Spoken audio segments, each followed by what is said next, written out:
In 332 BC, Egypt was conquered by Alexander the Great. And then Egyptian civilization turned away from its immemorial roots towards the sea and a wider world.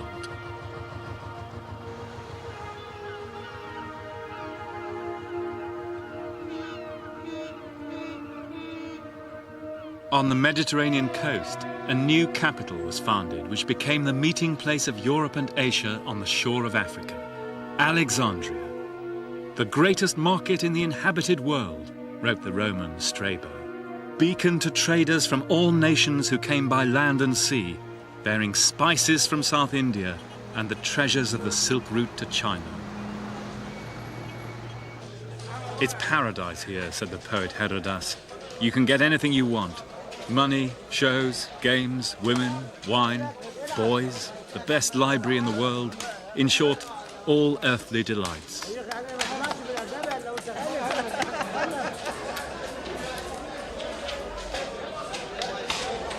Like 20s New York, Hellenistic Alexandria was a land of opportunities whose streets were paved with gold. It drew immigrants of all kinds. Bankers, clerks, engineers, poets, even religious dropouts.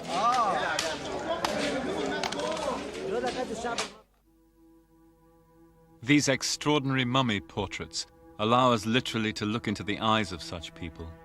Even we feel to sense their hopes and fears. Vain and violent, rich and prosperous, it was said, they've only one God here, Mammon.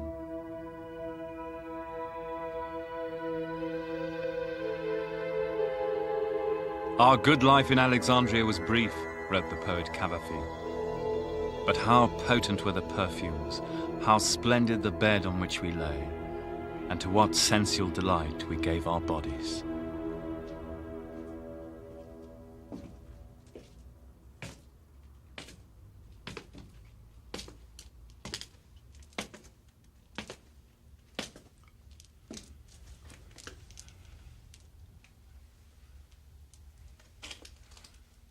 Down here in the catacombs of Alexandria, you can still enter that weird and wonderful world where Egyptian and Greek and Jewish and Oriental religion and magic met and intermingled.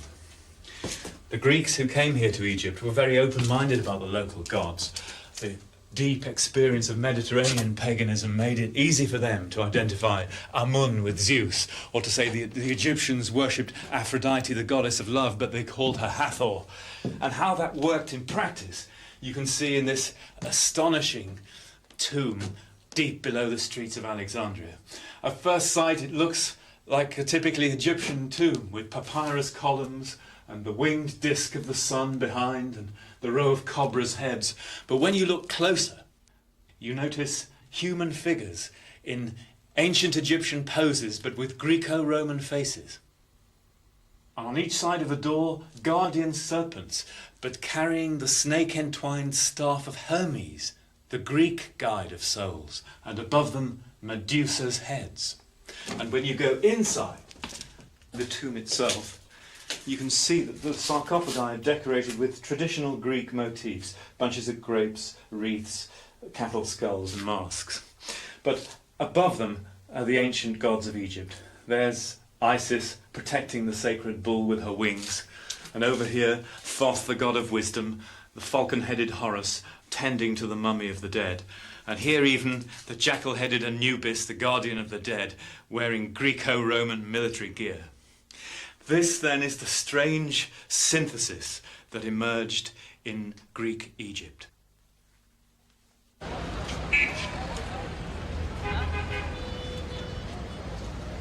It was said that Alexander had hoped to create a new world order based on his multiracial ideal of brotherhood among nations.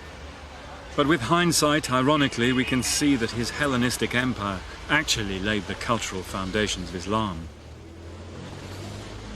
When he died in Babylon, aged 32, Alexander's body was brought back for burial in a lavish tomb in Alexandria. It's never been found, but the clues point to this tiny mosque in the heart of the old city.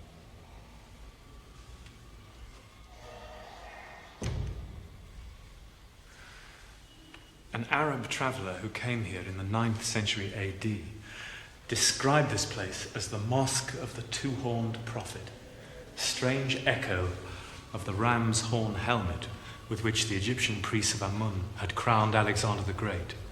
And through the Middle Ages, it was revered not only as the tomb of the prophet Daniel, which is still down there, but also as the tomb of the king and prophet Iskander, Alexander the Great himself.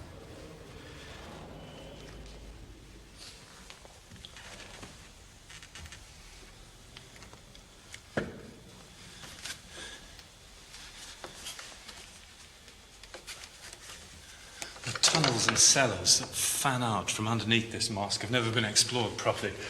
But that's not really surprising. The city's absolutely honeycombed with them, and they're really dangerous. There's a great Alexandrian story of the fat bride who, on her wedding procession, fell through a hole in the street and disappeared, and despite the best efforts of the guests, she was never seen again.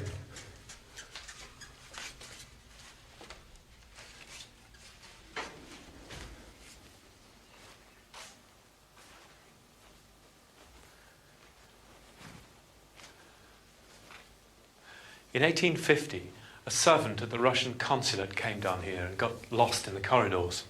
When he came out, he said that he'd seen in a gap in the stonework a chamber with a glass coffin and a human body with a gold diadem round its head and fragments of papyrus everywhere.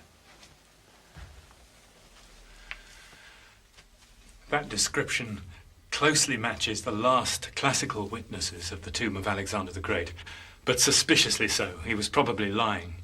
Nevertheless, it's an intriguing thought that the solution to the greatest mystery in the history of Alexandria could lie somewhere behind one of these blocked-up corridors.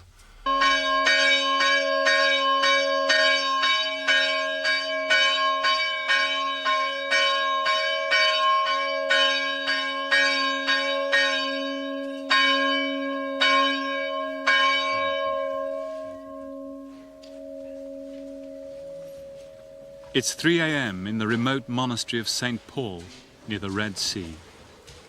The monks begin their devotions before dawn.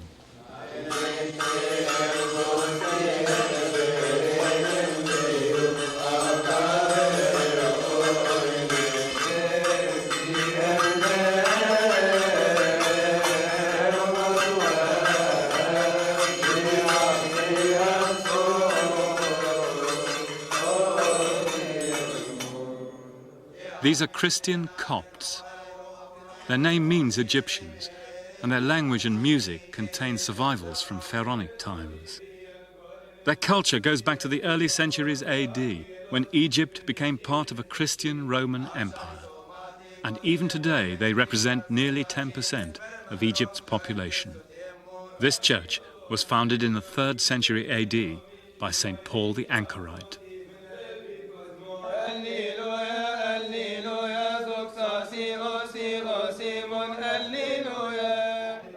And with the Christians, we come to the second great foreign transformation of the native culture of the Nile Valley. In late Roman Egypt, an upheaval began as momentous as any political revolution, a change in the psyche of Near Eastern culture which has helped shape the Western mind ever since.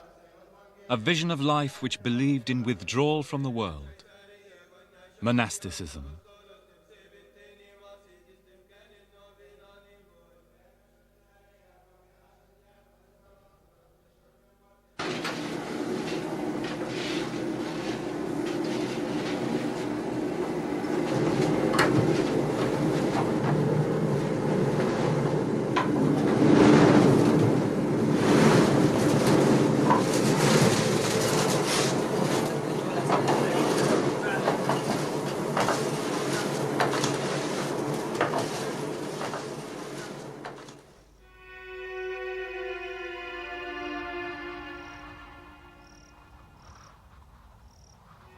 At this time, the blue water and emerald fields of the Nile Valley were exchanged for the inhospitable desert. There are strange parallels with our own time, in the widespread feeling that civilization itself had failed.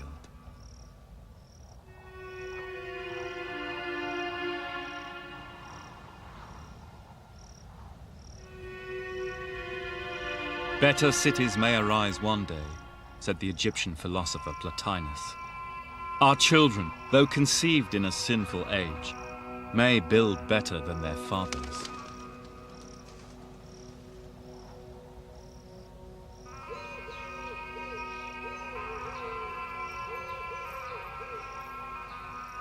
And so the old fabric of pagan culture, the stable cosmos which had sustained Egyptians for so long, was eroded by Christianity, with its appeal not to a great earthly ruler, but to a distant high god.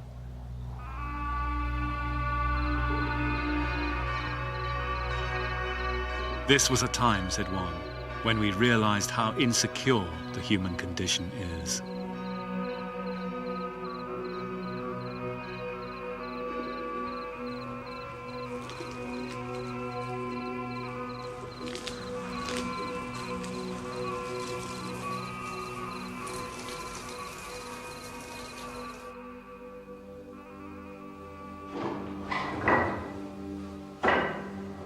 These fateful changes were mirrored in the way people saw the world. For nearly 1,000 years, classical Mediterranean art had glorified the physical world in the belief that mankind, as the Greeks said, was the measure of all things. Now artists retreat into a crude language of symbols.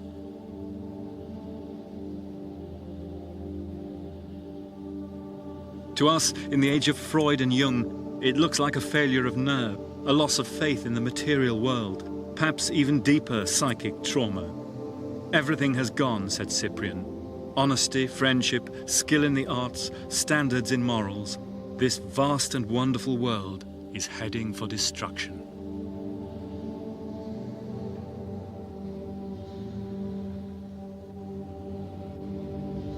And so, with St. Paul of Egypt, the stage was set for fundamentalists of all persuasions to fight over the legacy of the ancients.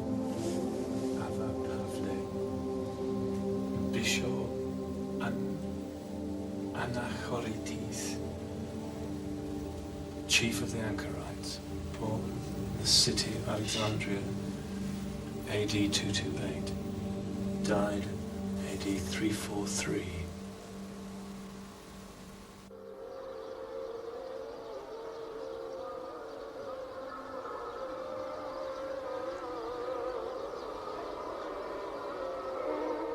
A revolution of the mind was now in process.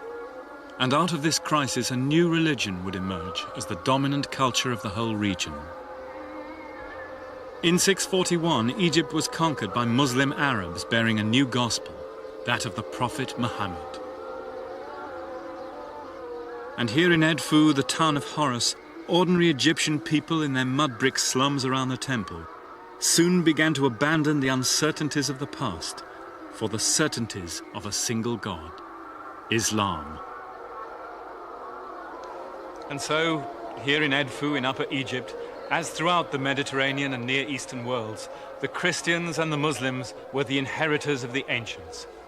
And their belief in a single God, which the muezzins are chanting now from their minarets, developed out of a tendency long apparent in the ancient world. For the Catholic papacy, the Muslim caliphate, the Orthodox churches of the Greeks and Syrians and Copts all stem from the attempt of men to rule their fellow men and women under a distant, high and all-powerful God. And the effects of that tremendous revolution at the end of the late antique world still shape our lives today. The last Greek religious papyrus from 7th century Egypt sets the seal on that revolution. For it gives in Greek the very words we can hear around us now. In the name of God, the merciful and the compassionate, there is one God and one God alone. And it goes on in Greek, Mahmed, apostolos Theou. Muhammad is the apostle of God. With that, to all intents and purposes, the world of the ancient Egyptians had passed.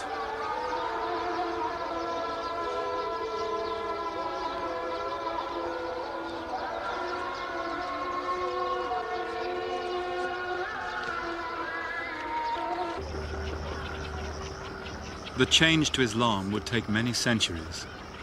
And out in the countryside, especially in Upper Egypt, the deeper layers of the past are still visible today.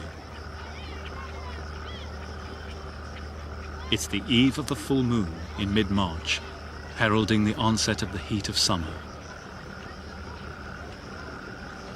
And at this time, tens of thousands of people come in from the countryside to descend on the little town of Luxor for a great annual festival.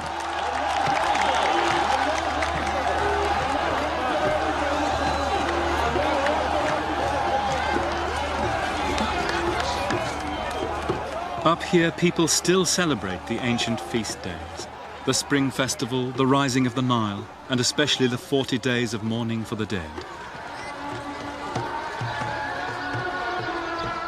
But this is the biggest. It's a Muslim festival for an Islamic saint, but it takes place at a mosque inside one of the great pagan temples of ancient Egypt. The Coptic Christians take part too, for they also once had a church inside the temple.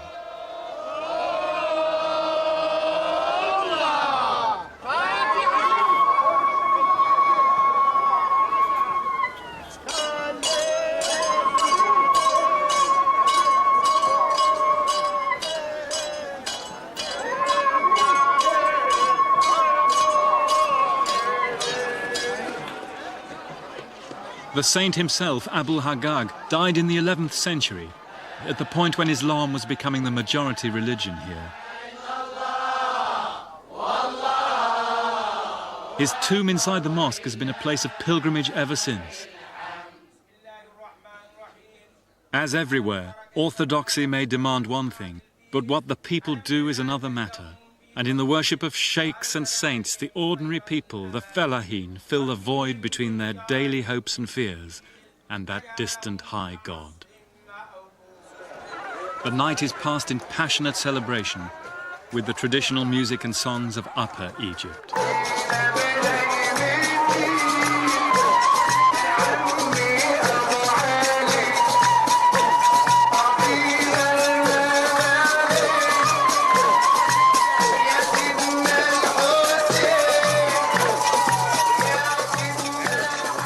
The two lands may have been united 5,000 years ago, but the south is still a distinct country, and tonight a man from the Delta would be a complete stranger here.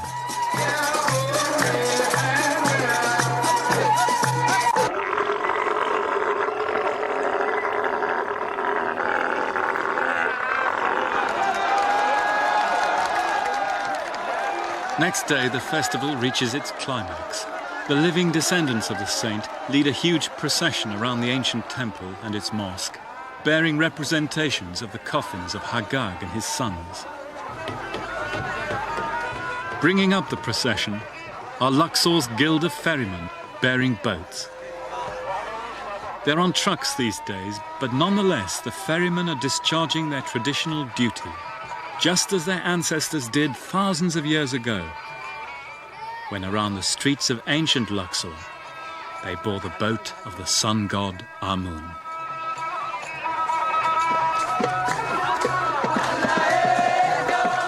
The day ends not in solemnity, but in carnival and license.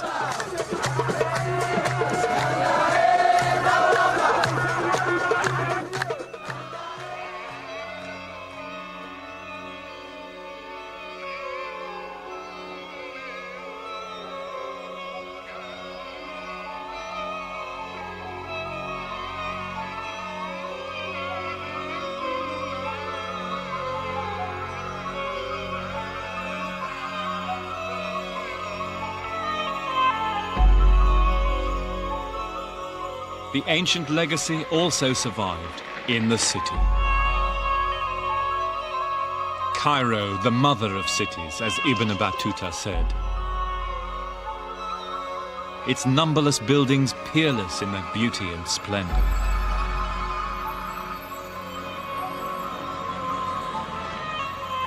The meeting place of travelers, shelter of the strong and weak, whose throngs of people surge like the sea.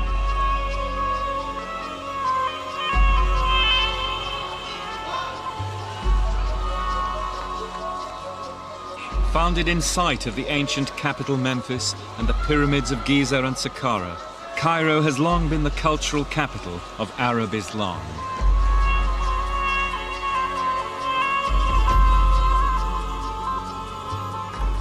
And here too, even today, in its mosques and universities, we can still find a living link with the world of the Pharaohs. A civilization conservative in character, like its ancient predecessor.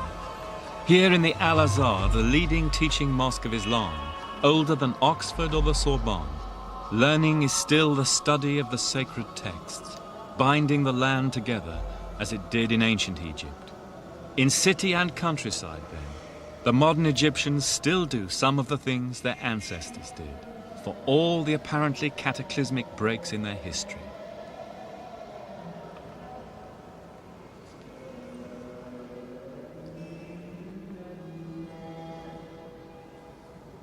Now here in Cairo in the late 14th century, those questions were examined by the greatest of all Islamic historians, Ibn Khaldun. His concerns were the same as ours in these films, the nature of civilization, its rise and decline. He considered that settled, cooperative human life was the goal of civilization, that it went in cycles of growth and decay, like all forms of life. He thought, incidentally, that overconsumption in society was an inevitable cause of decline, but that under certain favorable conditions of geography and climate and the character and customs of the people, culture could acquire a rootedness that he called the habit of civilization. And in all history, Egypt was perhaps the best example of that habit. The pharaohs, he points out, had political power for 3,000 years. They were followed by the Greeks and the Romans, and then the legacy taken on by Islam. So the habit of civilization was continuous here. Nowhere else in the world was it more firmly rooted. And that perhaps explains Egypt's continuing cultural leadership in the Islamic world today. At the beginning lay the early Egyptian state, the first comprehensive attempt in human history to satisfy the needs of men and women to live together in an ordered state with a degree of happiness and material well-being. And so far, it's been one of the most successful.